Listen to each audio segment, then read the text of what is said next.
دی لونګ دو دانو کې دومره طاقت الله جل شانو یا خدا چې دومره طاقت 2 کیلو غوښه کې هم نشته.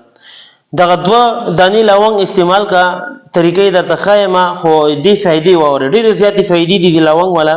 کم یا کس چې دغه 2 دانی لونګ استعمالوي هغه طریقه کار درته خایم خو اول فائدې ووري.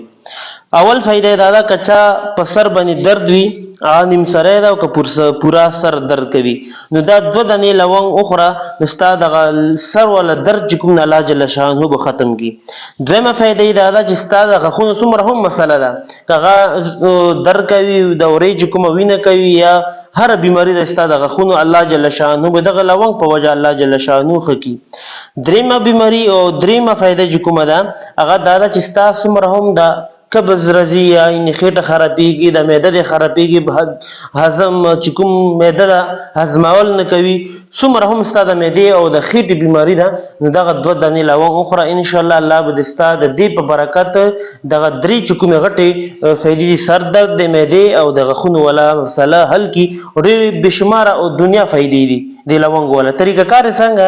طریقه کار دارنګ ده چې 2 دانې لونګ براوالي 2 دانې لونګ چې تار واخص نغه په مینده کې کيو ګلاس شودي یا پي وی نغه کې واچو اوسکي او که پي شودي نه ملويږي نو به دغه 2 دانې لونګ د بمیده کې او شنو چي کې واچو او دغه اسکا نو دومره فائدې دي چې ان شاء الله چې ته 2 دانې لونګ خوري ته داسې شوله کته چې کوم نه 2 کیلو غوښه په یو ټیم باندې خوړله خو غینه هم زیات طاقتور تا خوراک وکړلو.